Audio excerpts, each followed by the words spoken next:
వస్తుంది. ఆగు మిత్రమా, ఆగు మిత్రమా.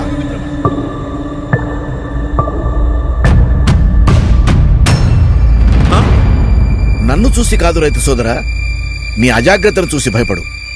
నువ్విలా ఈ విద్యుత్ ఉపకరణాలను నేరుగా తాకడం వల్ల ఏమవుతుందో తెలుసా? ఏమవుతుంది? నువ్వే చూడు.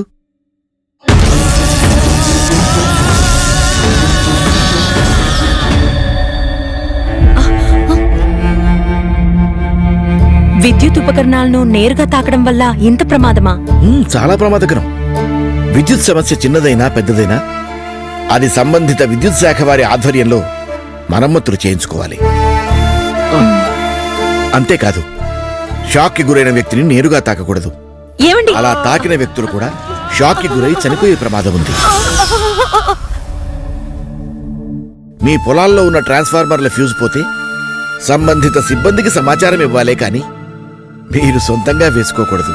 విద్యుత్ సమస్యల కొరకు టోల్ ఫ్రీ నంబర్ 1912కి డయల్ చేయండి. ఓ రైతు సోదరా, పంటకి నీళ్లు ఒక్కరోజు ఆలస్యమైనా నష్టం లేదు, కానీ నీకేమైనా అయితే నీ కుటుంబానికి జరిగే నష్టానికి బాధ్యులెవరు? ఒక్కసారి ఆలోచించు. ప్రజా ప్రయోజనార్థం ఏపీఎస్పీడీసీఎల్ వారిచే జారీ చేయబడింది.